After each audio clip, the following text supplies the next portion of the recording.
Think we're up. Welcome to Open Color. I am Corey. He's Michelle. The faceless wonder once again is Ryan. 3 for 3. Whoop, whoop. Wait, 3 for 4? I feel like you guys did one without me.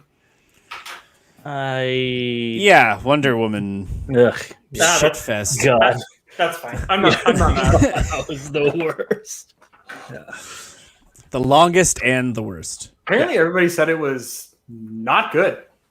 Yeah. We're part of that everybody group. Okay, yeah. That was the consensus. Except for Steve on the last show. McCoy, special guest, enjoyed it.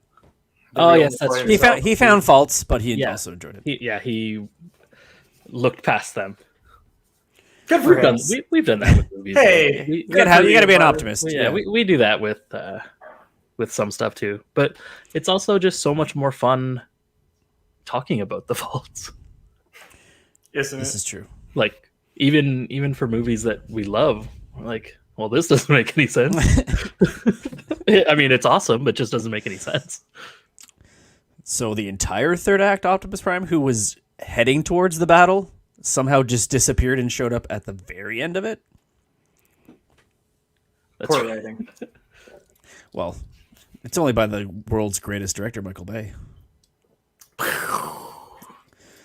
I do love how he used a shot from the island in Transformers and just threw like a Transformer in it. He's the hero we need. Different time. Not today. Today we're Star Wars-esque based on... Save that for the dedicated Michael Bay episode. Yeah. You want to talk about shitting on stuff. Yeah. That might be a like 4-hour Yeah. session. Per mini-series. A 12-part series. Yeah. Not a mini series. It'll be a full out series. Just movie by movie. Although I think if we talked about Bad Boys and Bad Boys 2, we'll just gush over. Yeah, absolutely. Reggie. Yeah, just Reggie. It's 2 hours of just dissecting the Reggie scene in Bad Boys 2. But again, we are Star Warsing it up with some Mandalorian appreciation discussion and critiquing, I guess.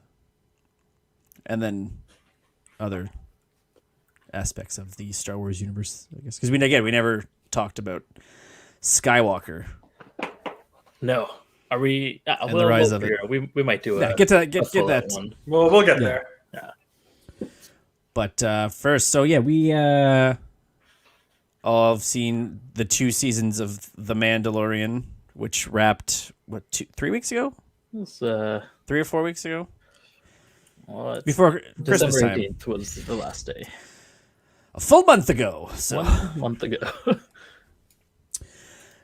those unaware, this is Disney Plus's extension of the Star Wars universe, or if I'm led to believe based on the beginning of every episode, Star Wars is a studio now. Apparently, I mean, it does seem that way. Well, it's Lucasfilm and then Star Wars, and then we go into Bring back LucasArts. They are kind of in the gaming. it's Lucasfilm Games now. Lucasfilm games, yeah. Oh, cool. Fun.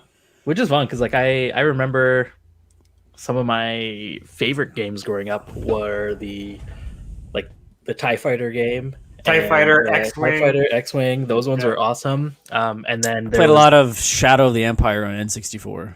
Yes, that one was good. Just playing the Hoth level. Yeah. On repeat. Absolutely, it was the best one. Just the music, taking down AT-ATs. And then I used to have this like boxed set of games that included TIE Fighter, but it had like Indiana Jones, it had Oh, I know the game you're talking about. Full Throttle. Full Throttle is good. All that kind of point and click Monkey walk your Island. character over to a spot game. I used to love those, and now Lucasfilm Games, is that it? LucasArts Games? Lucasfilm Games. Is going to be making a new indie game. So that's fun. That's like Disney's, which is funny because they own all these studios whether it's film, TV, gaming now, are finally like condensing everything into one. Like per, I guess, line. So you got rid of Marvel Television. Everything's falling under Marvel Studios. You got rid of, I guess, LucasArts and all the other stuff like that. And now it's Lucasfilm Games Division. Lucasfilm Games, yeah. Simplifying it. Yeah. Simplifying it, but also still vastly making it way worse. Expansive, yeah. Yeah. The Disney Empire. You think we'll live to see the day where that falls? Absolutely. You know, there's gonna be some sort of government coming in and breaking up those monopolies. I think we'll live to see the day where Disney just becomes its own form of government, and we're all under the rule of Mickey Mouse.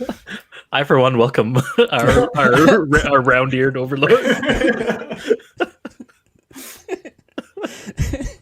They just scrapped their annual passes, eh? For Disney? Because of I guess it's because of COVID. The dystopian world we're going to be living in. It doesn't make sense to say you can buy this pass that is good for a year. Yeah. It makes sense. Like for them, they can charge more now because they're not offering the you buy your pass, go whenever you want. Way though, like I mean, it's whatever. Well, people aren't going to buy it when they reopened during the COVID. It was because of limited capacities. You have to book your days, right? So by having an open-ended pass, I guess it's too hard to control the capacity. Yeah, that makes sense. It's only going to get worse. Because it seems like having a year pass, you can make the monthlies look less enticing, I guess. Here we go. We got the clickety clacks. We're getting pricey. The typing test. Maybe speaking underneath that helmet over here.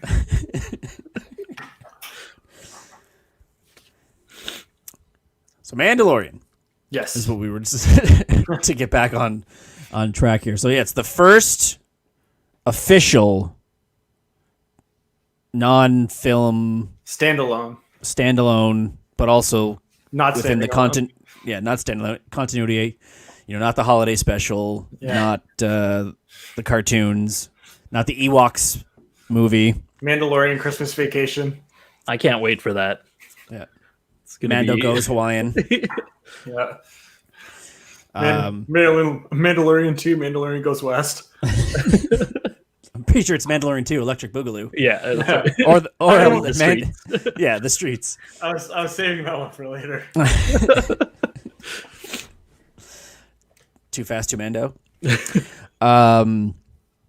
Yeah, so there was that failed Marvel. Ooh, yeah, relax. Yeah, George Lucas was trying to do a series because of what it was post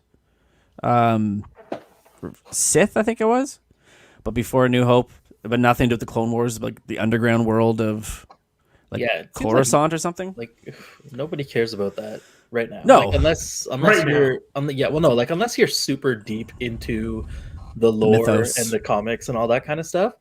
The only thing people want to watch right now is stuff that they've already at least seen a little bit. Yeah, they have a little bit of an understanding. So like if you have a Star Wars property and I don't know, like Jedi just aren't in there, you're gonna lose a lot of casual viewers. Do you think that's why they threw the Jedis in the later part of season 2? Pretty much had to. I mean, that's why they threw in. Are they the dancing lobsters of the Star Wars world? It's pretty much why they threw in Baby Yoda in the first place, right? Because they were like, all right, it's not actual Yoda. Familiar race. Though. But it's a familiar race. And, let's see where we can go with this.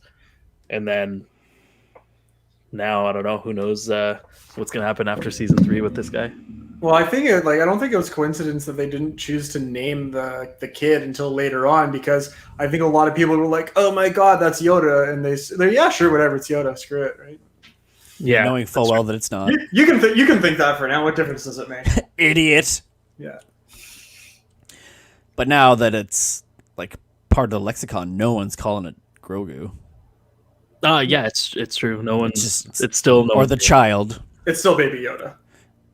Yeah, even though it's not Yoda. Again, unless it's going to be revealed that maybe the race is Yoda, and thus Yeah, I think it's just he is still. explains. I just But think he's not even a baby. He's 50 years old.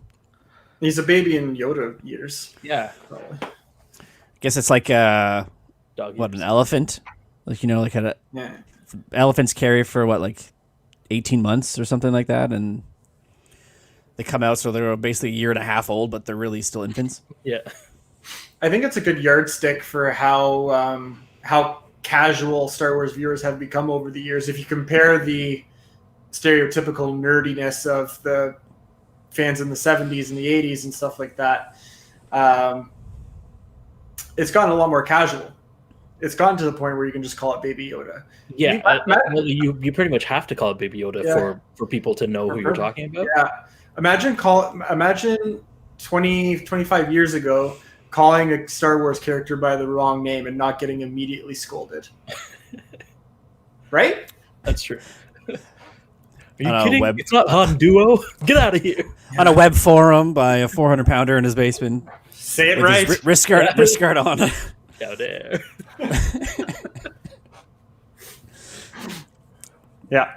Yeah, because like I said, if you're showing it to a kid, like your kid, and like trying to explain, like, oh, that's like this one. He's basically a Baby Yoda. Yeah, it's the simplest The simplest terms. explanation. It's like just trying to. What is Chewbacca? Well, he's a dog, or he's a bear, or he's a Yeah. wolf. Sure. Go with all those. Sure. Yeah, because if you're like, oh, he's a Wookiee, then it's just a whole new. Yeah. Well, you see, Wookiees Yeah. are a race of creatures that come from the planet of Kashyyyk. Yeah. And Sigh. Let me pull out the PowerPoint. just go through. Honey, where are my slides?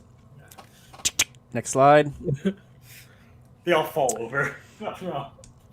You're like, oh god. It's like those squares. Well, I'm thinking The Simpsons, where Apu has the punch cards. That's Yes. Oh no. Yeah, was that like his? Throws them immediately in the trash. They didn't make a game with, like, it was a game like Pong or something like that he made through them. I think it was that. Yeah. Yeah, it was like one of the most simplest Yeah. things, but it just took so many There's punch cards. It's like going through a long box of comics. Just like, what's this one? Throw it in, like, the old. Make us proud. Never forget who you are. Oh man, Simpsons gets us every time. That's just what I picture your family to be, Michelle. Yeah. No offense. 100%. It's the truth. What was your first? Before we dig deeper into this, your first foray into Star Wars? Because I know Ashley's never seen Star Wars, but she was dragged to see Return of the Jedi, so her first exposure was Return of the Jedi. But I saw 4, 5, 6, not the way they were supposed to be when they were re-released with as the first of the first special editions. Yeah, that first like VHS set that came out. Yeah, the gold sleeves Yeah. with the really shoddy CGI on Jabba before they fix it to even shoddier CGI.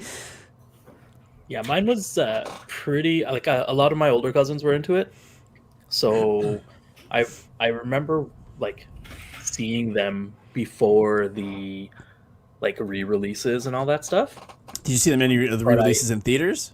I saw all the re-releases in theaters, but I had seen them like before that, but I didn't really remember them, and so like my first kind of full out, like I remember watching from start to finish was at the theater during the, I guess it was the 20th anniversary, something like that. I think they came out mid-90s. Yeah, mid-90s. It was like episode 90. 1 came out, right? Yeah. And so, but like that, I mean, I was always into space and sci-fi and stuff like that. Star Wars was just the perfect, my older cousins were watching it and I watched what they watched. And so like, that's how I got into it. And then it just kind of carried. I just watched even more as much as I could. Ryan, how say you? It would have been. I think it was I would watch them in order. New Hope on the VHSs that had like it wasn't the gold ones. It was the ones that had like the masks on the front. Like a New Yeah. Hope had whatever. One was Darth Vader. One was a Stormtrooper, I think. Yeah, and then there was a time where I'd seen every Star Wars in theaters until I think it was Force Awakens. The only one I had not seen in theaters was Attack of the Clones. Yeah. No, what was the one? What's the one between Force Awakens and the last one? Last Jedi. Yes. The Last Jedi. Yeah, I'm like, The last one? Yeah. Wait, is he saying he doesn't remember the Last Jedi name, or he doesn't remember Rise of Skywalker? No, it was the Last Jedi. one. Yeah, the Last Jedi was the one that I didn't see in theaters because my dad went with his friend without me. I remember, old man. And you still gave him your webcam? What a nice guy. Yeah, right. Just picture him on his deathbed. Ryan, come closer. Fuck you. You saw don't Last you Jedi without dare. me. Don't think I'm doing anything for you. Yeah, pissing on your grave, old man. So, yeah, Mandalorian takes place after Return of the Jedi. And it's what, a couple years, right? Like 5 years or something like that? Just after the fall of the Empire, the rebellion has kind of here we go. started righting the ship. And so we're dealing with the fallout of that. So there's very much people still hanging on, much like what's going on in the real world right now of a fall of one empire and people still trying to hang on to it.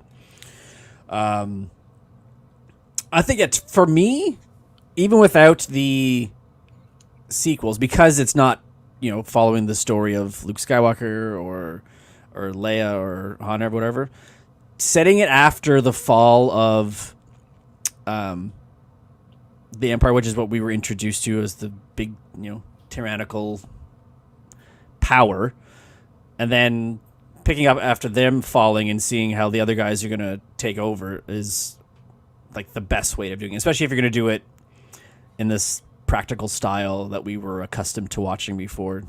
Yeah. Blue and green screen took over with the prequels. Ugh, that was too much.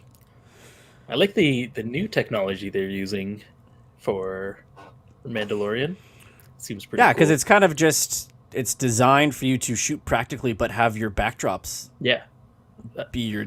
I forget. I don't know if it was IGN or, I don't know who it was, but they did this is how Mandalorian's shooting their scenes, like they're not using green screen, and this is going to be the future of like movies and stuff like that. And that it was one of the coolest videos I've seen. Because they're like on location, but they're kind of on a soundstage. Yeah, so it's like they have their soundstage, but then they have like a kind of almost a half circle or a full circle of screens behind them that they can adjust however they want to. And so they can get a full cinematic, like 360 degree view of wherever they are. Because a lot of Mandalorian is set like outside, desert, open world, like just there's nothing in the distance. And so to do green screens everywhere would just be like an annoying hassle. I mean, Marvel does it, but with this, they CG everything. Yeah, with Sam Jackson's gun. With this, it's a little easier because they don't really have to do as many cuts and stuff because they can still pan the camera around and keep the scene looking exactly like it's supposed to. It's very interesting. And we have our hero, is it Din Djarin? Yes. A nice name there. Again, Right. Another one of those things where no one calls him that. Which is my other thing too is with, like, we had a set of movies where you had Luke, his uncle Owen, sure, Leia, okay, but Han still not as normal, but a name that you would have heard if you went overseas. why is like every name now like post the OG trilogy like the most messed up Well, now Tolkien type names? now we're in the rest of the entire universe. I get that, but you tell me there's no Clint out there? Oh, we got Moff Gideon. Carl. What's yeah, Carl. yeah. I was gonna say, what's Carl Weathers' character's name again? But they're all just these like most Yeah, like they're ridiculous doing it sounding names, for just for the sake of doing it. Yeah. Yeah. Nobody wants to be like an Empire general named Carl. Yeah, Grief Karga. It might be I don't know. At least for the bad guys, it might just be that, you know, if you start naming, you know, the bad guy Carl and all these regular Carls in But the you have like, world, be like, I'm not a bad guy. Well, it's like Amy Sedaris' character is Pelimoto. maybe Moff Gideon wasn't his real name. Like Kylo Ren wasn't. That was self-appointed, wasn't it? Well, it was the Knights of Ren. Yeah, his name was just Ben. Ben Solo. Right? Do I have that right? Yeah. Can I get some validation on my knowledge, please? Yeah. Someone pull that up. Oh, you got Poe Dameron. That's Finn. a cool name. I always like that. Well, Finn they just called him that because was it FN287 or something like that was his like call sign? 2187? Yeah. Oh, so excuse me, I missed a digit. Yeah. Well, it's a whole new person at that point. Get off the podcast. That's a whole 900 more people. Yeah. But I think it's just it seems like, especially with Mandalorian, the names really just don't matter at all, right? Like no one ever calls him anything other than Mando. Which also like I don't get, because like I thought that he was a Mandalorian, not that Yeah, his like name was I think Mando. I mentioned I saw this on Twitter. It was that someone's like, so a Mandalorian is both a race, a religion, and A person. a person. Yeah. So I said in the Star Wars universe, it's like going around just calling somebody Jew. Because like, you know, you're that is your faith, that is your ethnicity. Also your name apparently. Also your name. So yeah, everyone calls him Mando. But it's only him. Everyone, like, he's the only one that people call Mando. Yeah, Everyone else because you got, you know, gets all the other named. Mandalorians got names. What's her name? Bo-Katan. Yeah, Bo-Katan. Like they all have names that other people refer to them as, and Din over here is just he's Mando to Din. everyone. Yeah, this guy. Yeah, and then maybe that's also I think that was just intentional poor, too. or poor planning, possibly. Like, you know, maybe they just wrote themselves into a corner. Like, he's going to be the Mandalorian, but then as they decided to expand the universe and bring more people into it, Mandalores. yeah, it's like, Yeah. well, let's call this movie The Last Jedi, but in the next movie we have Another Jedi. a new Jedi. Several Jedi. Yeah. Yeah. Yeah, exactly. So But yeah, like outside of like Mando, Baby Yoda, and you know in season 2, Ahsoka Tano, what other names are really thrown and Moff Gideon, but like everyone else, you know, no one talks about the names. Can you name another character without looking at my phone, without looking at your phone? I don't like this game. uh, Well, Bo-Katan. We just talked with her. I'm struggling. was it Cara Dune? Yeah, Cara Dune. She's like relatively well known, but like, you know, those one and dones that you see that like I helped him fix his ship, or Yeah, you know, I have spoken, dude. Like, what's Nick Nolte? What? yeah, sure. What's? You have Mandalorian, you have Baby Yoda, you got Nick Nolte. I'm pretty sure that guy was Nick Nolte, wasn't it? Yeah, it is. Okay, yeah, all right. See, making me sound like I'm crazy. Let's just refer to people either by the real names or their other characters. You got Mandalorian, you have Nick Nolte, Baby Yoda, you got Apollo Creed. Yeah, like that's it. Like, what's And Moff Gideon. what is the girl that helps them out a lot in the first season? The Amy Sedaris one? Yeah, Yeah, that's Like- that Pele or whatever. yeah. Like she was Pele. she was in like more than half of the episodes, and Yeah, still, and it's she not looks a like recognized- Ripley from Aliens. Yeah, I it's like I not a completely recognized- forgot about her. Exactly. She's in season 2, I think, once, right? She When he has comes back. like a couple of Yeah, I think episodes. when like, he's near when he the end, the back swings end. by Tatooine, there she is. Yeah. You think a guy on the run from absolutely everybody wouldn't go back to the same mechanic? Right? It's true. I mean, if he trusts her, then well, what? Maybe she's like, yeah, she's looking out for him. Well, she's Trust looking me. out for Baby Yoda. She could have been bought off by then. She could have been fucking killed. She has low labor rates. The droids. Yeah, she's got the droids doing half the work, right? So maybe she doesn't require as many credits as other shops would. Don't get me into droid labor. That's a whole different. Well, what would you prefer? Would you prefer droid labor, or would you have all these unionized people building Death Stars? Jawa. I mean, they're probably unionized. With the droids? We talked a bit about this over Instant Messenger Core and getting into like the economics and the more industrial side of Star Wars, which rarely gets touched upon in detail. I was telling Core earlier today, V, that one of the things that I liked about Rogue, I think I'm 95% sure it was Rogue One, where they encounter the arms dealer and they find out that the arms dealer is just selling ships to both sides, like it doesn't matter. Yeah. Do you remember that scene?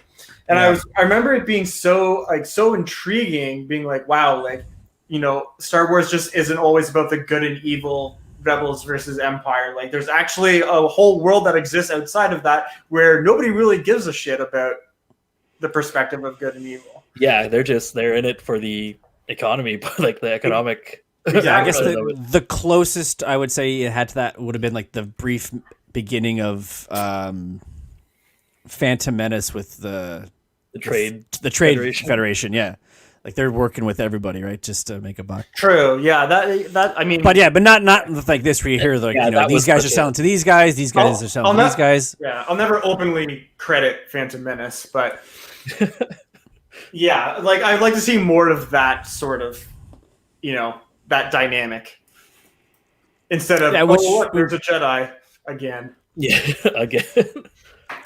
Yeah, like it's tough, right? Because like that's what we grew up watching, but at the same time, like as we get older, you start to realize that really, like, it's kind of like you're watching escapism and they're preaching religion to you. Yeah.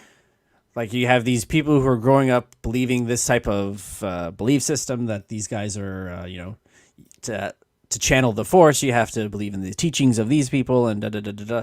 Like you get that everywhere, every day. Like show me bad arms dealers. That's all I want. That's all I want. I think that's all anyone wants. Show me shady arms dealers. Yeah. Shady. I want my arms dealers. I want my my bounty hunters. Yeah. I want my Tusken Baby Driver. Raiders. Yeah. and they kind of started to veer away from it, but it was really cool to see the bounty hunting world looked at a little bit more in depth at the start of Mandalorian. The first few episodes were very like bounty heavy. Yeah, that was cool. I wish they learned continued that more. The code of it all, like you take a job, you do the job, whatever happens after that Doesn't matter. It's not part of it. The career pathing of Star Wars, if you will. That's what I want. And like the different guilds and stuff like that. Like I want a Star Wars career day. That's what I want. see, but here's the thing: Just like if that gymnasium with different yeah. booths. But at that point, it's like the only booths that would have lineups are like bounty hunter, Jedi, and like moisture evaporation specialist. Pilot. Yeah, You got Star Pilot. Yeah, you got some guy over there, just with his power converters. Yeah, You guys got to work in my shop. I don't know. I Road repair. The Tashi Station booth. I would actually like to see it. Like, I don't know. Maybe I'm a niche Moss market. Eisley bartender. Yeah.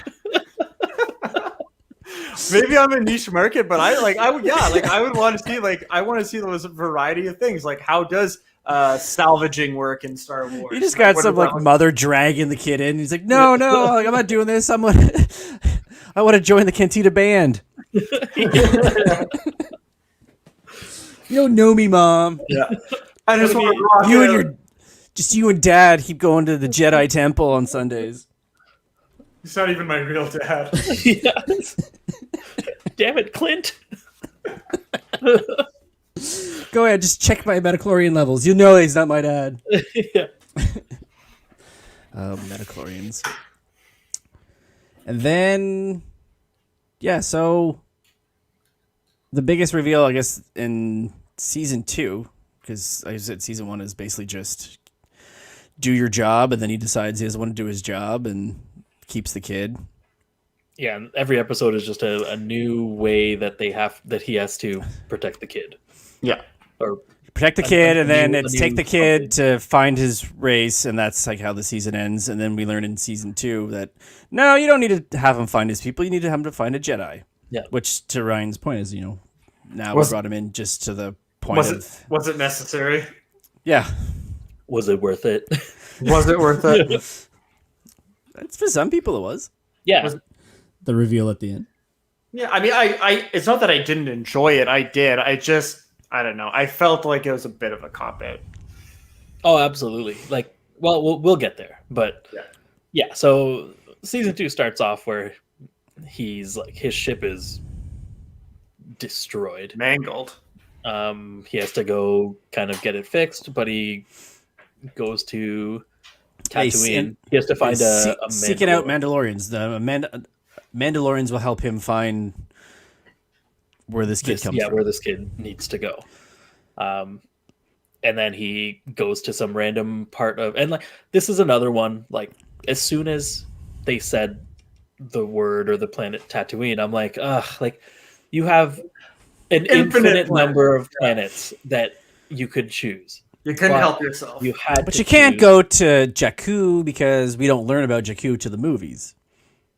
No, but I get to it. Literally any other planet, like Yeah, that's so the you thing know is- he's going to Tatooine again to set something up. You could even make up a new one. Yeah, exactly. Like they're going to Tatooine because people have heard of Tatooine before, and that was I was like, oh come on, like you have this whole new property that. Well, don't forget they went to Tatooine in season 1. They did, but like it was just as We're bad. going in back. Yeah, it was just as bad in season 1 to have to kind of not even shoehorn, right? But it's like they're doing this to draw in the like super casual viewer that's like, oh, like I understood that reference, like yeah.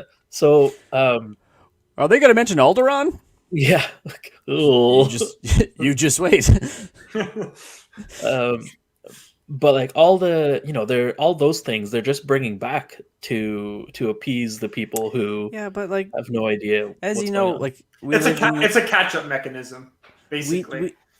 we live in an age where nostalgia just makes you all warm and toasty. It's true. That too, yeah.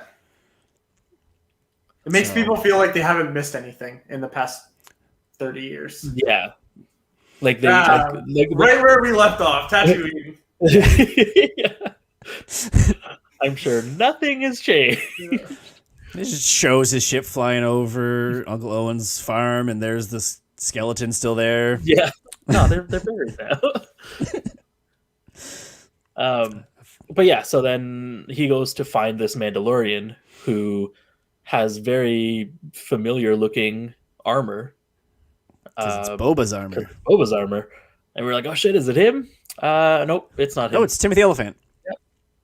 Who did Again, because we don't remember his names. We just know who the actors Yeah, I couldn't tell you what his name was. he did such a good job, and then like we got one episode of him. And that's Or all you'll get maybe- of him now. Maybe the second one. I don't know. I He's can't remember. expensive. No. It's Timothy Olyphantastic. Yeah, and like that's it's in an 8. Was it 8 or 10 episodes? 8. 8. Um, But it's a In long a- one, so that makes in this world like an hour episode is like 3. yeah, that's true. But like I thought he was so good, and I thought they would be able to like bring him back at some point. But nope, we got him in the first episode, and then that was it.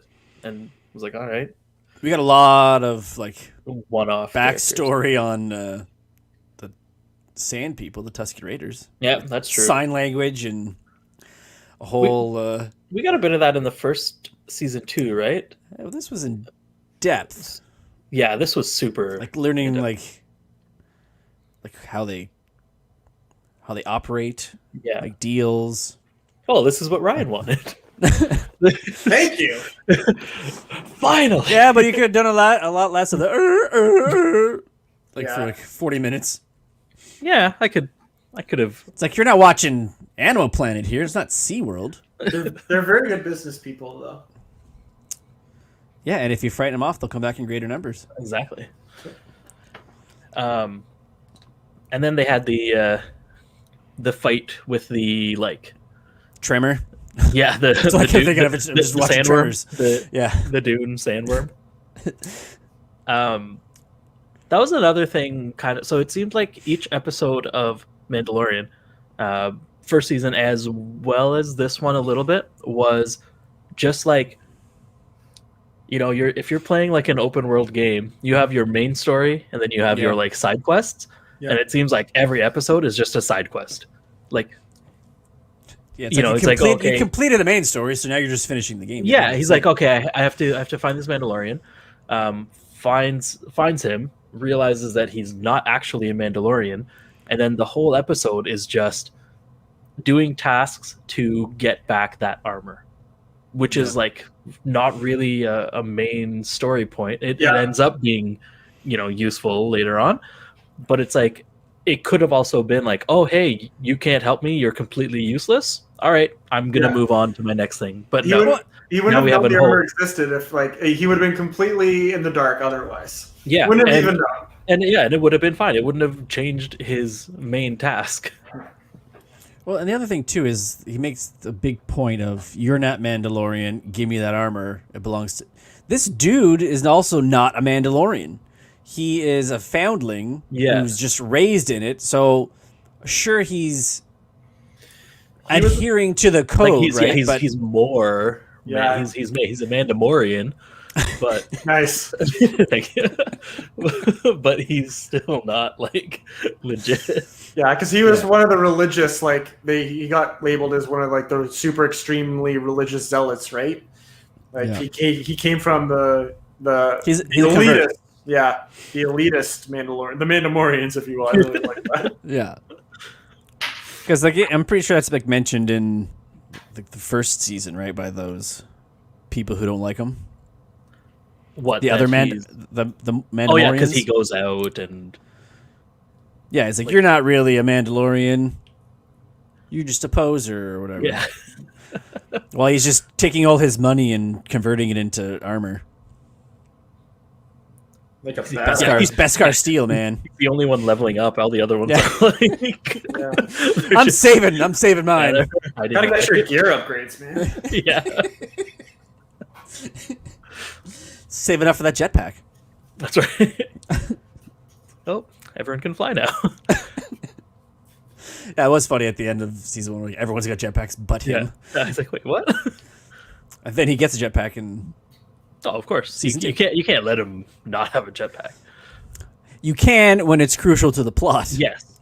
But which in also that was probably in that episode is the thing that irked me the most. What that when he's we'll get to that. Yeah. So this whole podcast, we'll get there. Yeah, so the big reveal at the end of after killing the Dune sandworm is that, and he flies off with the armor, we have a mysterious figure looking on, which we know is Boba Fett, and Boba Fett didn't die at the hands of the Sarlacc. Yeah, do they explain how he got out of there?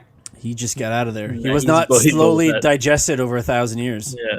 No, that's going to be... I mean, I'm sure we'll get into that either next year or whenever that series it'll come comes up out. in the series, the Boba Fett series. And that's kind of the thing. So I remember when we talked about Solo a few years ago, we were like, this is a story that no one really I've never wondered how Han Solo became a scoundrel. I'm okay with meeting him for the first time in A New Hope, and that is, I'm okay not knowing his backstory. Now Boba Fett, I am very interested in like how he got That. out, what happened afterwards. Like obviously he went in with his armor, he got out. Without I his don't armor. know. Yeah, like maybe with his armor, and then what did he get beaten? Like, did he get bested, or Bested by Jawas. bested by Jawas, or did he come out without his armor, and then the Jawas went after the Sarlacc poop and dug it out, or whatever. But like, that's a much more interesting backstory than any of Han Solo's. Like, how he got his name, how he met Chewie. Like, none of that. I also love like why does his name it not have to be his name? What do you mean? Like why couldn't he have just been Han Solo? Why was there a whole thing of oh that's not his name, he had this other name. Yeah. But I was thinking, how much of Han Solo really is just the performance by Harrison Ford? Oh, so a much. lot of it. I Absolutely. think if it was played by anybody else, would anyone even care or think otherwise that he was a different type of person? Or would you think just Harrison Ford went into it thinking this is bullshit, but it's a paycheck, and played it that way, thus making him a better character, but still not enough to warrant anything else? Yeah, I mean, Like maybe his scoundrel is not that he was a scoundrel. Him being a scoundrel is just because that's how he was played. Because we had three directors in those original trilogy that because he was definitely different in number 2 than he was when he was in the first one. Yeah, he could have played it any number of ways, and obviously we've seen it this way so many times that it's like, well, that's obviously the only way to play Han Solo. And yeah, maybe there's a better way and maybe there isn't, but at least in episodes 4, 5, and 6, you kind of see his progression from just in it for the money to in it, not in it for friends, but becoming friends, becoming like romantically involved, all that kind of stuff. Like you see that progression. Yeah, but like the thing is, I never needed to see anything before that. No, I think that arc is all you needed, because that is basically tells the tale. Because we're going to see the reversal with this trilogy, right? Other Han Solo movies, which nobody wants to watch the backwards. Like, okay, so was a dick, less dick, good guy. We want to watch him be a good guy, become a dick to watch him become a good guy again. Yeah, exactly.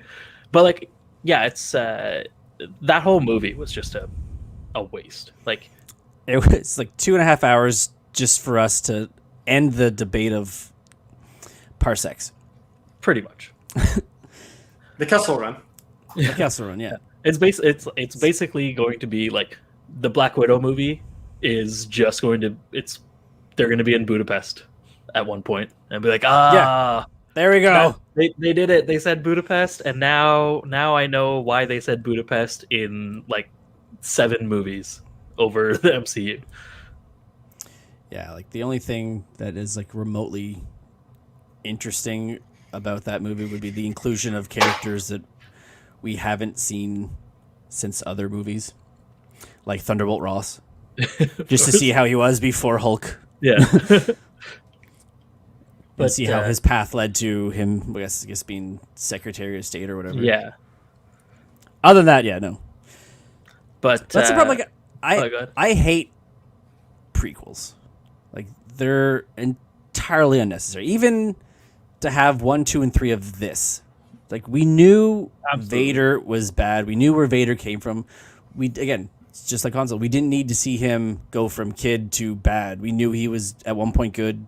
He ends up bad. I think all those movies did was just destroy that character. Sell toys, turn him from like a badass to a whiny emo kid, and ruin Jake Lloyd's career of ever acting again. Just so bad after that. You didn't think he was whiny and Jingle All the Way. I introduce Phantom Menace. I don't know. Like, I think there's certain backstories that are worth revisiting, I guess, because like I was like pretty. I don't know. I was on the fence of Rogue One, and Well, for watching me, it Rogue One again, is I was because it's like, not like you're not getting a main player's backstory. You're getting the story of how right. this That's guy. what Right? that's what I mean. Is like it leads into it is a prequel in the sense that it leads like the storyline leads into leads directly into A New Hope, but like it's a pretty main plot point in A New Hope, right? The Death Star plans. Yeah. Yeah, before that it was just, oh, how did they get them, and that's it. We don't really know. Oh yeah, we got them from a droid, or we got them from off a disc, or whatever it is. Like that's a story that's potentially worth telling. Like how did they actually get this information instead of just saying, oh yeah, we have this information. Because let's not forget that New Hope starts with a ship being chased after and fired upon. Yeah. And then we cut to inside, and explosions are going off and people are dying. So yeah, because that literally minutes before the credits, something was going Something on. major happened. Yeah. But not 20 years ago, a woman birthed a baby. Yeah, that part. And that guy becomes. But all right, so continuing on with Mando, after he takes that armor from Timothy. Timmy, he is this that's where we have the frog lady now, like another. Oh my god, that was just talk about side quests. Yeah, so another side quest for an entire. Okay, what was worse, that episode or people like reacting to? Oh my god, he's eating babies. I think the because that was a big social media people like. Really? Yeah, he's genocide. People don't understand that if you eat eggs, I mean, those are unborn animals. Like I hate to break it to the world, but yeah, eggs are a pretty normal thing, common delicacy. Yeah, but yeah, and I think that was a 2-episode swing with the frog lady, and like that whole. Well, yeah, because it was them landing on the non-Hoth. Non-Hoth. Yeah. See, again, that's what they should have done. They could have just been like, "Oh, we have to land on Hoth," with and these then have giant, be like, "Woo, Hoth! He did it!" Yeah, yeah. But we had like, "Oh yeah, there's this other the spider planet, Boff." But yeah, so like the frog lady episodes, it's just a quest. Like, oh, you got to get this frog lady to her husband, but it was where he was going though, right? Yeah, well, it was. He had to go there anyway. Had to go there anyway. Yeah, and that's where he was trying to meet. But he couldn't use hyperspace because of the frog lady. That was huge. That was a major inconvenience. He couldn't jump. Remember? Yeah, I thought that was his ship was messed up. No. It was because of the eggs. It had something to do with her eggs. So he couldn't jump, and that's when he got pulled over by the rebels. And yes, that's right. That whole thing, man. Fuck that frog lady. She actually was the worst. She was the worst. He had no license registration. No. But yeah, so that two episode arc was like all it was to get him to meet Bo-Katan, or yeah, because he has to leave the kid with Frog Lady to go be a pirate with, and Mr. Frog Lady. They're together now. At no point is she like looking at her jar of eggs, going like exactly. Yeah. Wait a second. You're telling me you didn't people check the eggs at the grocery store. You're telling me that you didn't count your eggs? I guess she figured since she was like holding the jar the whole time, right? But after like even I'm like sure 10. Yeah, I'm sure that her and her frog lady husband, Mrs. Frog Lady. Mr. Frog Lady. Oh, sorry, Mr. Frog Lady. Yeah. Mrs. Frog Lady They is his must have father. talked or something, like, hey, we got 12 of these guys, awesome. And then she gets there and he's like, there's only 3 eggs in here. Yeah. Like how did that happen? It never came up. Yeah. But again, it could have also just been like, hey, listen, we're the last 2 frog people in the world here. Take what we can get. Just be happy that there's even 1 egg and that I made it here. It's a froggy frog world.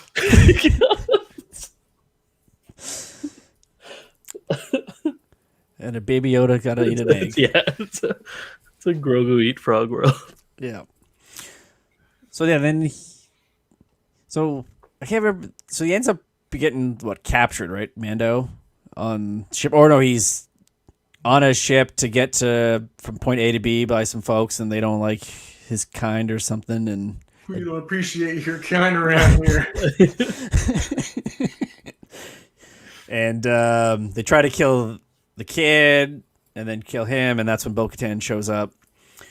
And then Oh yeah, because it was the There's the fisherman. it was the Pirates of the Caribbean people. What's his name there? Davy Jones. Yeah. I will say I did not expect, like, when they're chatting to him, like, to kick the baby into the water. Yeah, I thought they would kick Mando in. Yeah, that's if they were going to. That was a nice little swerve. Yeah, I'm like, I just assumed at that point I was like, oh, like I guess that's it. Like shit just got real. yeah, Yeah. He's gone. There's no way he's gonna survive this. Yeah, that's what I thought. I was Just like, kicks him in, and just the credits start rolling. yeah. Oh, that's how they're gonna end the show. It was all for naught. Yeah. But yeah, so that's when we meet Bo-Katan and then the rest, the other 2 Mandalorians, the nameless ones.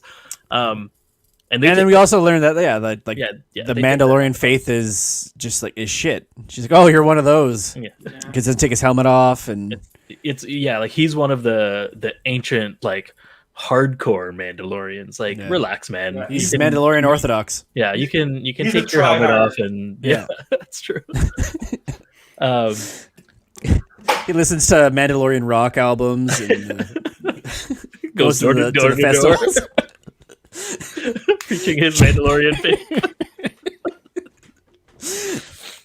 Sorry to be disturbing you and the missus at dinner. Do you guys have a second? I'd like to sell you this watchtower. Sorry, Mr. Frog Lady. I didn't know you were busy. It is like the Scientology of the Star Wars universe. And then we get where are we? And then And then again, Bo-Katan- he has to help her in her quest that's to another side quest. get The Moff ship. Gideon to find out he has to go to another planet to find a Jedi. Yes. But that's what it gets. That's what it goes from. It swerves from finding his kind to finding a Jedi to teach him. Yeah. This was a fun one though. I thought, like, finding Ahsoka Tano, because it was like, that's another one that you may have heard that name before if you were like into Star Wars and stuff. Clone Wars. And I guess, yeah, if you watched Clone Wars and stuff. But if you were just a casual, main trilogies, like Skywalker Saga fan, you would have had no idea who she was, except for I think that she was in the scene and like after Order 66. Like, she's one of the ones that survives. Yeah. Well, obviously, because she's in this. Obviously she survives. But I mean, I think we do have, like, we've seen her before, but not really have mention of her. And I was like, well, this is cool because she's like pretty badass. Yeah, this is where it all opens to spin-off Palooza. Yes. Because when you take somebody who's a popular character that, has grown over the years, introduce it into a new medium, It's definitely going the somewhere else. episode that branched Mandalorian off into like 4 different Yeah, because it was so we go to that one. We see her. He helps. She. This is where we learn Baby Yoda's Grogu. That he was in the Jedi Temple when he was being Anakin trained. killed the younglings. Oh.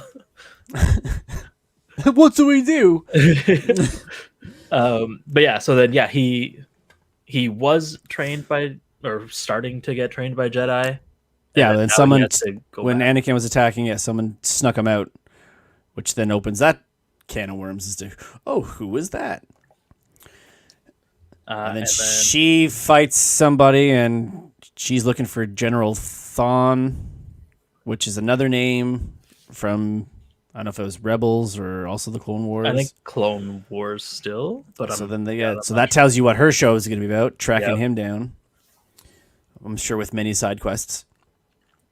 but in that episode, that's when Mando gets his like Beskar staff. Yeah, his long jump hole. Yeah, which will play into later on fights. So she tells him that he, in order, basically he has to be trained by a Jedi. Baby Yoda grew. Yeah, and she doesn't want to be the one to train him. Yeah, so take him to this sacred planet with another Jedi temple or something like that, and he's got a call to the Force to find somebody, any of the remaining Jedi that's still alive, to train him. So that brings us to another planet, and while he's there, Boba shows up, and we get a little bit of backstory into that. And Boba sneaks his armor on, and we get a cool fight sequence with the badassery of Boba Fett that we've been wanting to see since we were kids. Yeah. Because really, in the original trilogy, he was not like. How did he become this figure that everyone loved? Well, my understanding was, so he didn't exist until the Star Wars Holiday Special, and he was just in the background, this cool-looking guy. Yeah, super. Then he moved into The Empire Strikes Back. I think he had 2 lines in the whole movie. Yep. Again, just standing there most of the time. But like that's what he just looked. Yeah, he looked cool. Like, he had this like, that was it. helmet on that's got some paint scuffs on it. But then he goes out like a chump by a blind Han Solo in Jedi. Yeah, he's like this super awesome bounty hunter and gets jetpack, wrecked by flies from Jabba's floating palace onto this land speeder thing, lands, fires 2 blasts, and then gets poked in the jetpack and into this Sarlacc pit he goes. Yeah, he had such a weak, whenever he was not just standing there looking cool, he was just a super weak character. Well, they did the same thing with Phasma in the new trilogy. She looked cool, but she still also went down like a punk. Yeah, she sucked. And that could have been something that they explored a lot more, but they were like, "Oh yeah, she's the leader of the stormtroopers." And then she's a woman. Oh god! But then it was never why? How did she get there? Why wasn't she better than? See the economics of it. Huh? Why was her why was her outfit all chrome plated Yeah. and not plastic like everybody else's? Yeah, where's that in the budget? And why is she the only one? Just there can't be just one general of the entire. Show me the books and show me where it's allocated. Some guy in accounting, just Mr. Wren. Yeah, I'm just going over the books here. So we've been spending a fortune on Phasma's armor here. Now we could save a lot of money by just going with the standard plastic. But we have chrome-plated armor for one person, so that's an entire year's worth of Stormtrooper outfits. Make it so. It's really going to hurt us going into Q3. Well, we have some new Dark Troopers that are coming up the line. You know what? Just ice that. We'll deal with that later. Figure that part out afterward. Between Star Killer Base, we are tight. Yeah. Give me Better Call Saul meets Star Wars. I want to watch that. So, like, what did the Empire just file Chapter 11 and then just come back as First Order and figure they can cover all their losses with the 2 failed Death Stars? We don't know anything about the Star Wars financial system, Core. I can't tell you. They should have like The Office meets Star Wars. Star Wars, just like And just- day-to-day Death Star operations. Yeah, just have like Oscar Nunez is like going over the books. Yeah. Luke just looks at the camera. What do they do when they're not destroying planets? They're balancing the budget. We don't know that. Well, just think of the payout to all the families that were working on the construction of the second Oh Death Star. yeah, that's Oh, true. Even the destruction of the first. That's a class Well, at action least- lawsuit. At least it was done. Yes, it was built. Hopefully Though. These paid ones off. had like they had Teamsters and stuff. Contractors, Contractors, like, catering was there to for the workers.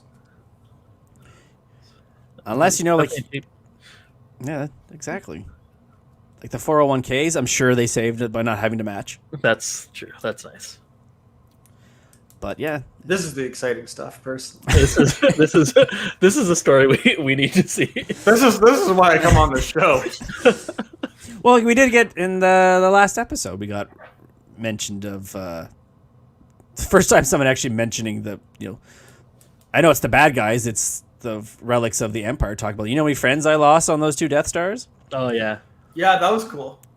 Like while he's like going after her about like, oh yeah, Alderaan, that sucks. Well, I got buddies on 2 Death Stars that didn't make Yeah, it. it similar to the whole arms dealer thing. It really humanized the Empire side, and that you're not the good guy to everybody. Yeah, because we had 6 movies basically saying that these guys, the Empire, are bad people, but it's just what these rebels. Yeah. Sure, they were fighting the good fight, but there's Perspective. casualties. Yeah, perspective. Just because they're bad guys doesn't mean they're bad guys. Nice. Classic Wreck-It Ralph. It all comes back to Wreck-It Ralph's philosophy. Every time. Yeah, so you're humanizing what we took Yeah, 'cause- for our whole life to be bad guys. Like they're The still villains. bad guys, but like they're people too. They don't deserve. Yeah, they don't deserve to just get blown up for no reason. I mean, not for no reason, but It was again, they're fighting the good fight. yeah, good people on both sides. Aw, Too too soon. soon. Not even a week. Oh, it's been like a day. But it's felt like forever. Oh yeah, it's fun forever. But But yeah, that was a good moment. so then so he has to get Grogu to not a Jedi temple, but some magical Some rock. mountain, right? Some Jedi mountain. like stump on a building, stump Yeah. on a mountain. And the thing is that he would use his Jedi powers. He would use the Force to call a Jedi. Yeah, it's long distance dedication. That was thing, and the rest of the season, I guess there was a lot of like which Jedi is it going to be that shows up, right? And there was a lot of like, is it going to be Luke? Because Luke, and then it was like, oh, is it going to be Samuel L. Jackson, like Mace Windu coming in? Yeah, some people thought maybe because it's post Return of the Jedi that maybe Leia Yeah. got trained, right? Yep. And then there's that. And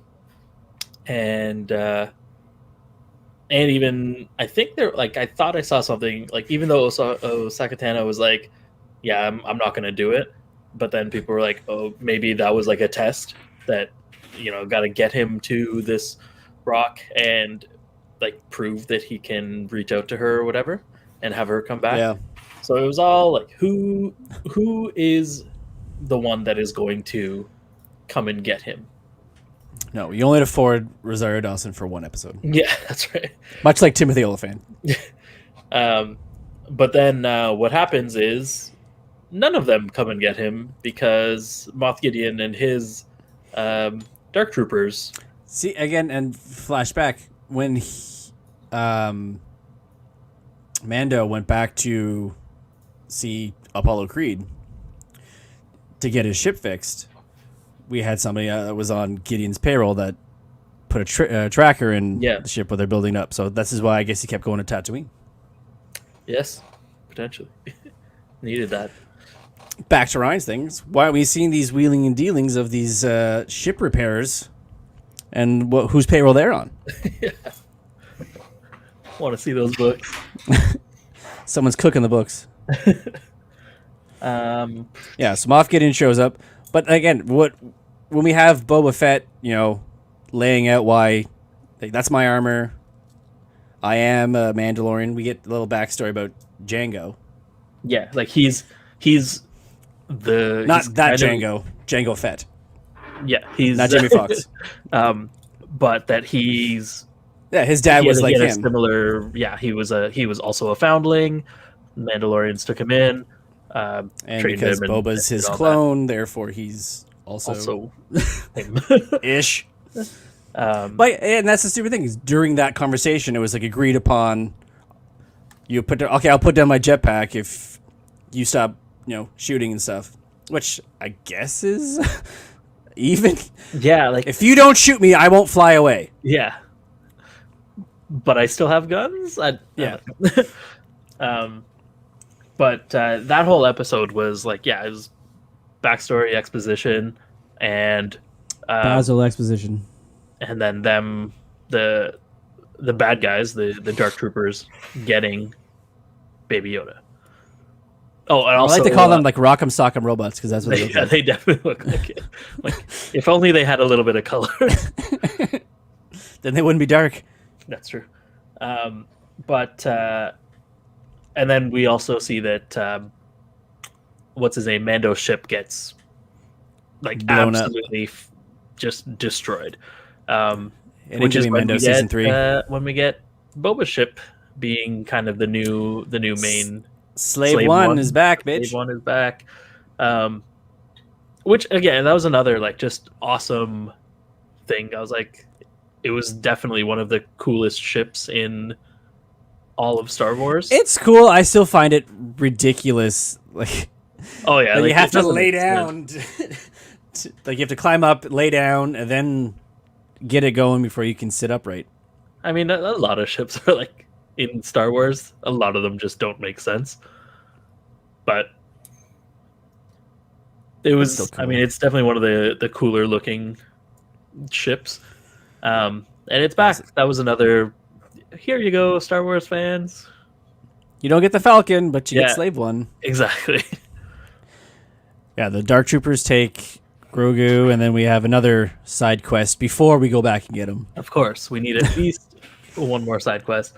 This one I didn't mind so much because I think Bill Burr is just absolutely hilarious. And no one questions his heavy, thick, like Bostonian accent. Yeah, he's like, yeah, I'm gonna talk the way I talk. I don't care. Whatever.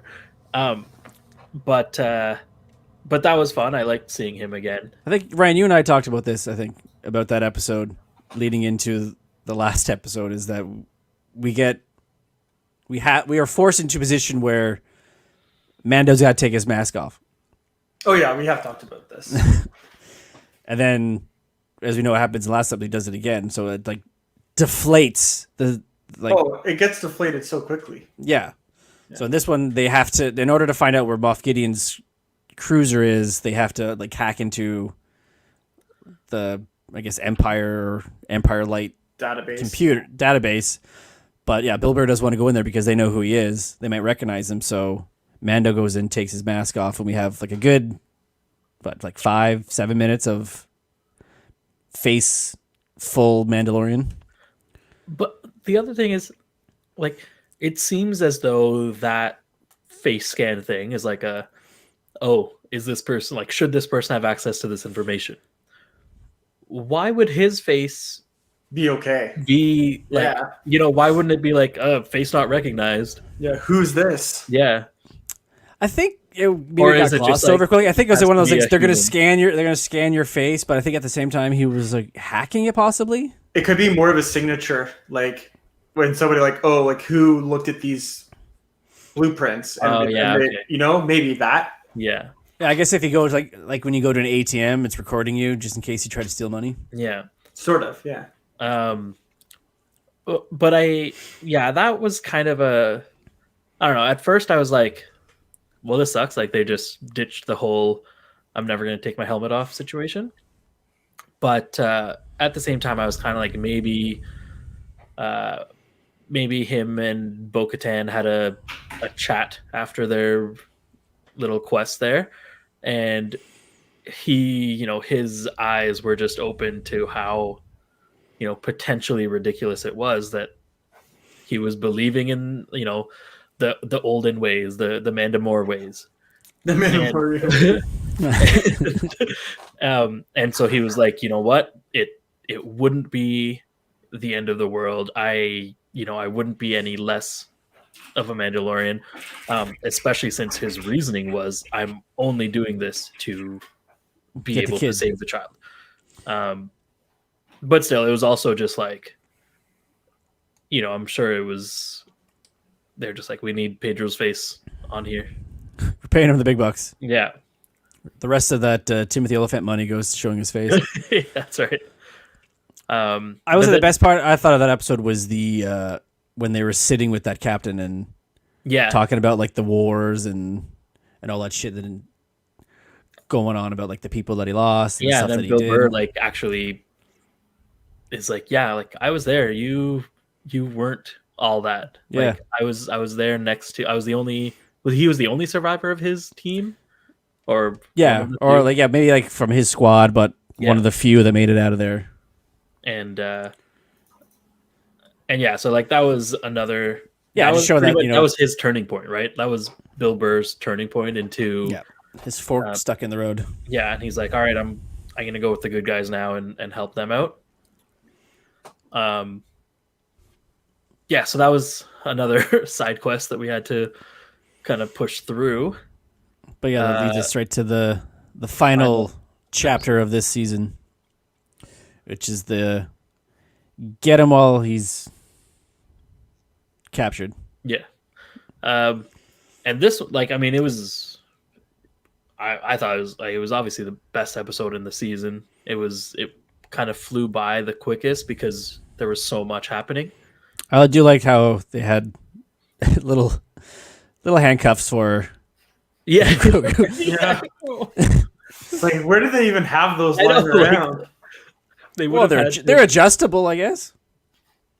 Yeah, but his hands are like the size of a finger. Yeah.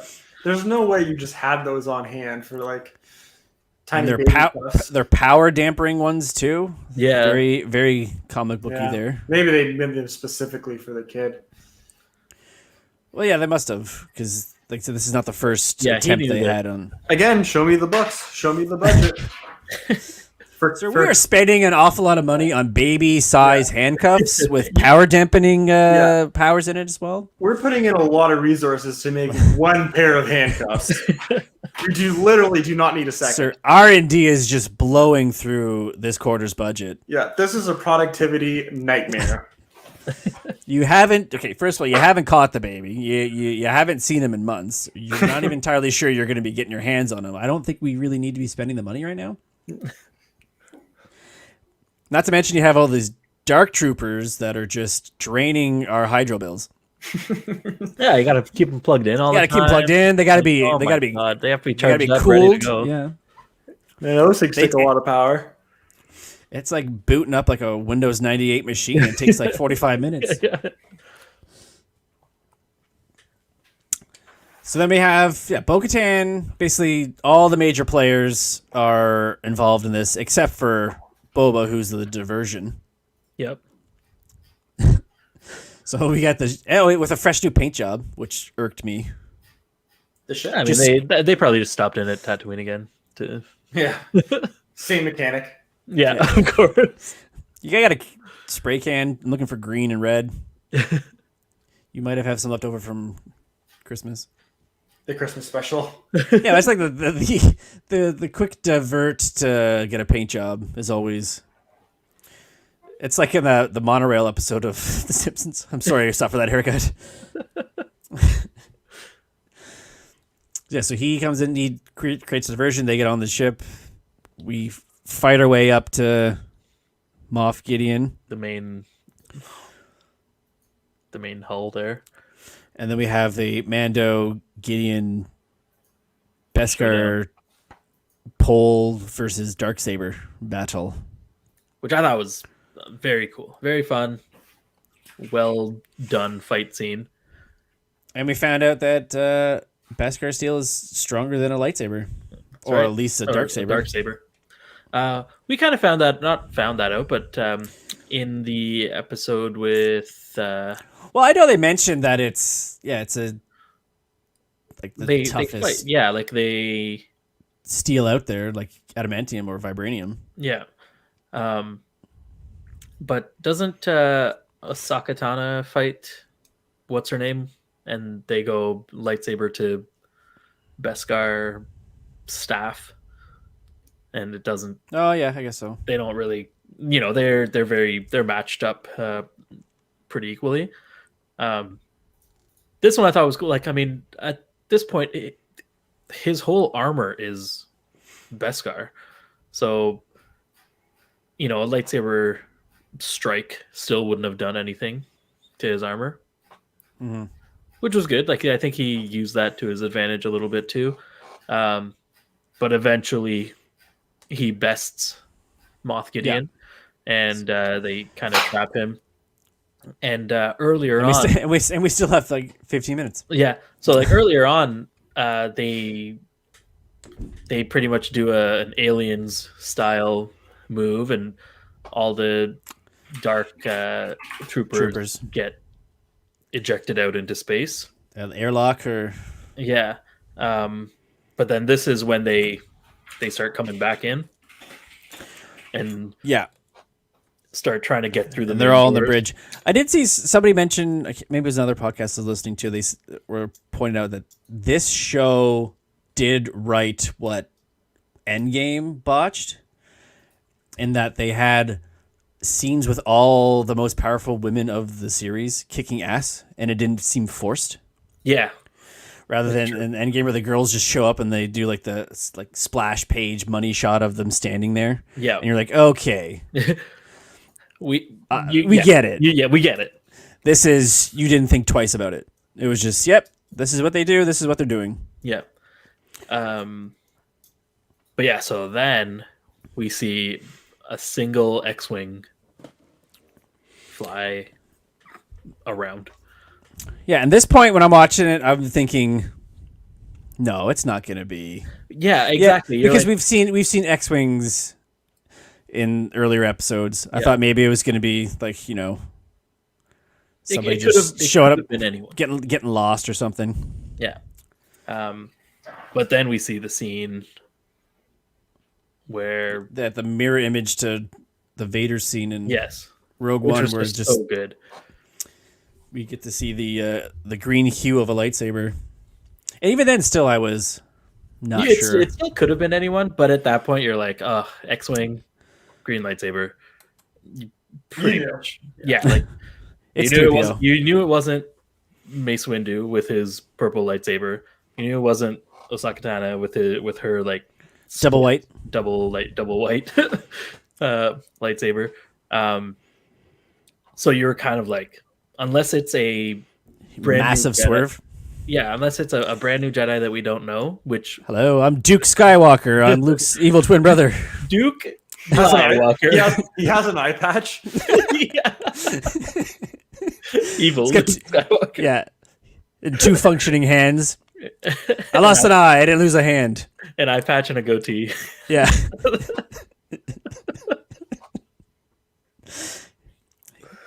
Oh my He's God. like old timey, just me. Yeah. Just plays with the mustache. It's like he has one of those, like, those like masks, like the glasses and the fake mustache on the nose. Yeah. Yeah.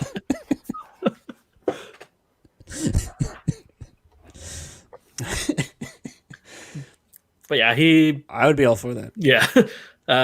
So then this Jedi just Jedis his way through all the dark troopers. Jedi's be Jediing. Yeah. And then he walks in to the main bridge there, and that's when we get the reveal that it's. Oh wait, before that, the most the greatest part of it, I thought, was when Moff Gideon Giancarlo was just like, "Well, I'm gonna bite it." Yeah. It's like, oh no. Yeah. And they stop him from off of himself. But yeah, so then he walks in, takes the hood off, and it's the reveal. It's Luke Skywalker, young-ish Luke Skywalker. De-aged CGI Luke Skywalker. Yeah. And R2, right? That's later. That's when he Okay. explains taking this guy, and I did like the subtle when he picks up the child and that subtle look of oh, there's another one of these guys. Yeah, it's like, oh. But then there was a big the bond between Mando and the child is obviously very great now, and he has to Baby Yoda Break him of that. Yeah, he doesn't want to go to Luke, even though he knows he should, and Luke's he's asking for your permission, or you have to give permission, or whatever. And then he takes it's another time where he takes his helmet off again so that Baby Yoda can actually see the face of the person he's been hanging out with for the last See his face, touch his face, and however stuff. long timeline we're looking at here. Yeah. And then yeah. And then the tears, and then and then Then it all got dusty in everyone's houses, and it's something in both our eyes. And then that's when R2 comes out, and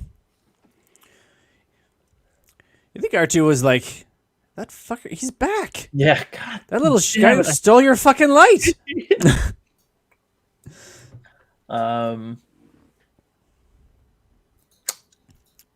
Oh, we also got to mention too, Bo-Katan's wanting to take out Moff Gideon for the purposes of gaining the dark saber, which at no point is it mentioned until after Mando beats him that only the person who defeats the owner of the dark saber gets to yield the dark saber, which ends up being Mando, giving them the right to be the leader of the Mandalorians. The Mandalorians.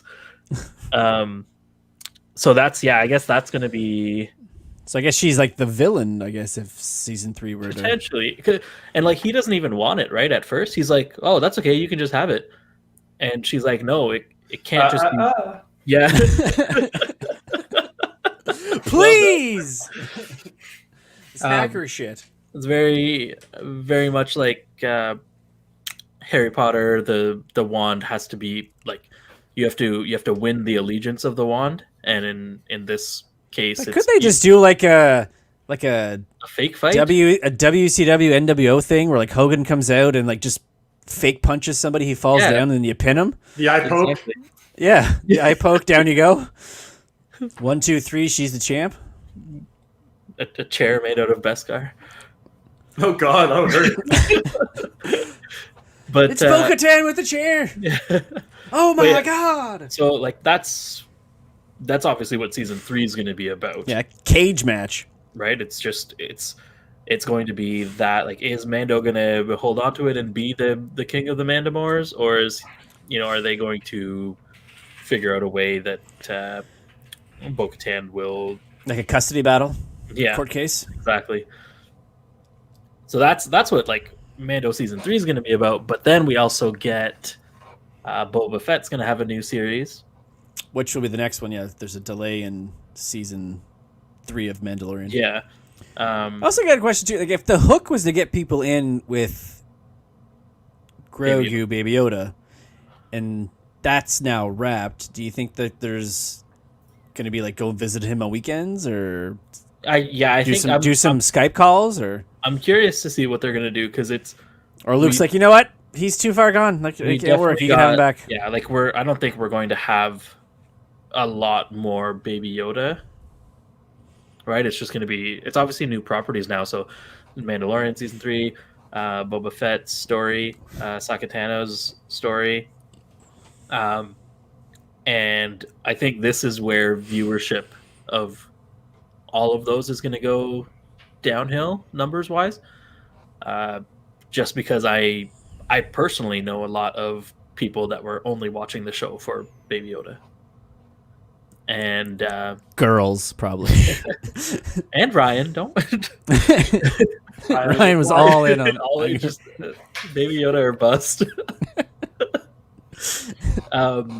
But I mean, I'm sure that they'll have to shoehorn him in once in a while. But he's obviously not going to be a main focus of season 3. And yeah, I don't know. I don't know. I would say unless they have a Baby Yoda spinoff, like a training with Yoda. Yeah, a bit like shorts. Yeah, I think this is we're not going to see as much of Grogu in the future. Yeah, like for me, I don't care because like I was sold on Ryan's display picture. Yeah, Like, that had me. I love Baby Yoda. Like I would love to see more of him. But I also like I don't mind if it's a separate entity than the Mandalorian stuff. This means like there's only I think so much you can do if you're going to keep him at like this age. That age, yeah.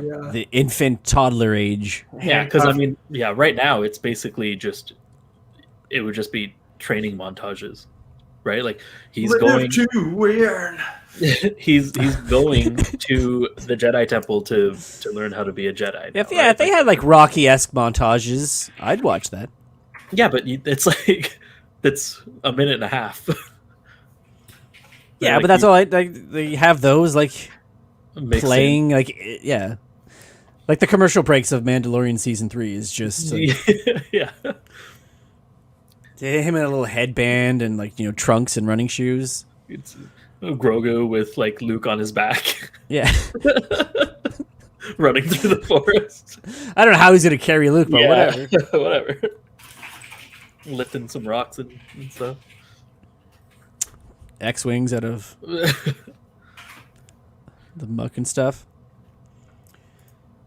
Yeah, But no, it's I found very little fault with that show, and Yeah. Yeah, I mean, other than the 16 whole episodes side, we got. yeah, the side quest situation of it all. all in all, enjoyable. But yeah, overall, I mean, Frog Lady aside. Oh god, I hate her so and, much. and Mr. Frog Lady. Yeah, I would say it's probably Jar Jar Binks or Frog Lady, Ryan? Oof. Ooh. Oof. Yes. No. Jar Jar. Yeah, I never hate like I understand the meme that is Jar Jar, but I never hated Jar Jar that much. I would say I don't think Jar Jar for us was hated until we realized how racist he was. Oh yeah, I'm putting that aside. I'm just trying the character itself without getting into. He meant well. Yeah, without getting into the racist shit. Like Gungans as a whole was bad. Just useless. That whole storyline, everything about it. I saw somewhere today. Was it today or was it maybe a couple days ago on Twitter where someone basically just said, in retrospect, nobody should have stopped Darth Maul. He would have saved the entire like Jedi race By just slaying all the Gungans? No, by taking out Anakin Skywalker. Oh yeah, for sure. I was thought actually apparently He's the real healer of this whole thing. In the books, Jar Jar dies. Like if you read the books, like he has a very like gruesome demise. Yeah, I read that somewhere. Like At he the like hands of No, basically no, like he was shunned out of like by everybody, like Gungans. Yeah, and he basically becomes like a jester on the streets and dies Yeah. out that way. yeah, Yeah, it's like very sad. it's just doing heroin. Misa shooting up. Yeah. Misa overdosed. Just Misa turning tricks on the corner. Oh boy. Misa, love you for $5. You imagine? I'd watch that. Like, put that, Ryan, in your underground Star Wars. All right. Just like these Scratching arms it. dealers are here, just like Scratching walking it. down this. Scratching out accounting, putting in prostitution. Got it. Got it. Just some guys walking like through an alley. You just see some land speeder just rocking, and then a Jar Jar's head pops up. Guy gets out, throws some credits. Some Beskar armor.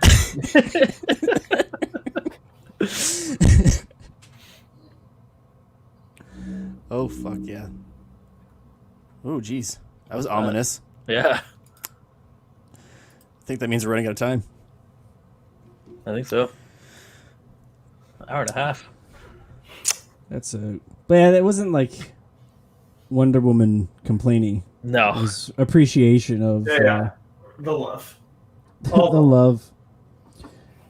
We Yeah, want so more of the Mandalorian. Do you think, just before we wrap, because I know there's a lot of other Star Wars projects come up, but let's just keep in line with Mandalorians and things. If, because we were supposed to get a Boba Fett movie, which then ended up being this show, and now we're getting a Boba Fett show. Which will end up being a movie about me. Yeah, but do you think, like now that we're getting Boba, do we need the Mandalorian? I think it's a different story now, right? Could you see possibly that maybe They're Boba would, yeah, Boba would take over? Yeah.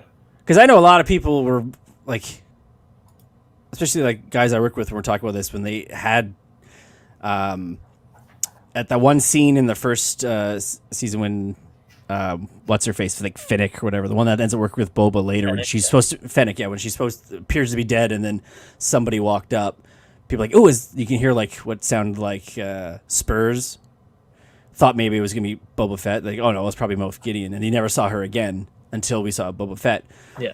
So people were more pumped at the possibility that he was going to show up than anything else. Now that they have him, we've established that he's badass, like we always assumed he would be.